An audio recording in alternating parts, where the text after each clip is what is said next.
Welcome to EIN Whiteboard Friday, where we look at complex legal and compliance issues in a simple to do ways. This series is brought to you by EIN, your partner and provider of end-to-end business services.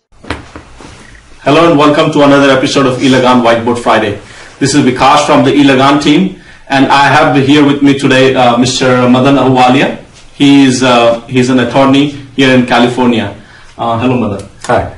Today we're going to talk about EIN, Employer Identification Number. Yes. Tell us a little bit about it. What is it? Yeah, EIN is basically a unique identification number which is issued by the federal government, and the federal government, which is in charge of the revenue department known as Internal Revenue Service, they issue this EIN number as a unique identifier for any business. So for people not familiar with what IRS is like the income tax department of India. It's equivalent of that here in the US. Correct.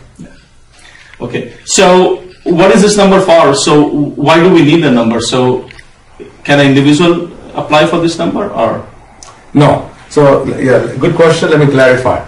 So any business that is a corporation, okay, and which is being conducted in other than individual capacity, meaning the business is not being conducted as a sole proprietorship, they should have this EIN number. So for example, if I want to conduct business as Madan Ahluwalia, then I can use my social security number and I can conduct my business as in my social security number.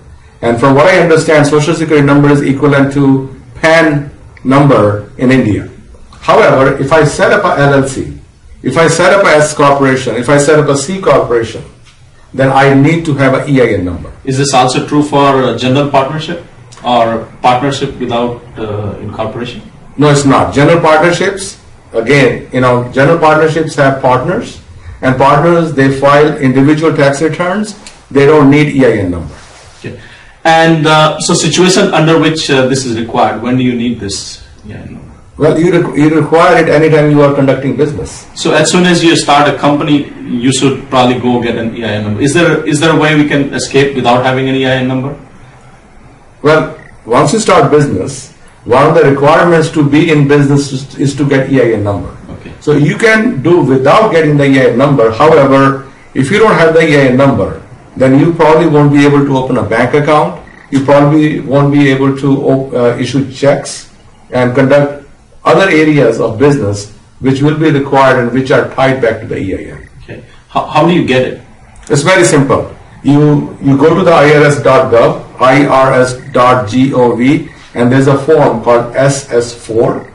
Okay. And you can apply online. It takes less than 15 minutes.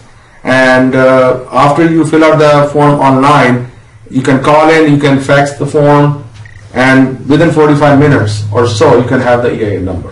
Okay. And does it cost anything to apply for an EIN number? No, it's free. Okay. And you don't have to pay anybody for anything. And so, how does it look like? Do you get a card or a EIN number, or is it just a number? Or? Yeah, what you get is a 9-digit number.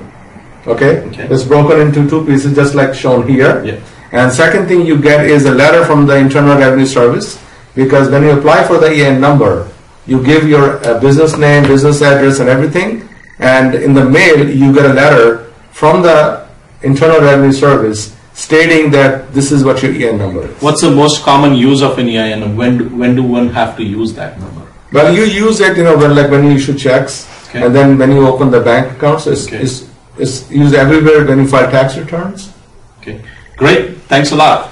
Well, we'll see you again next week for another episode of EIN Whiteboard Friday. Thank you.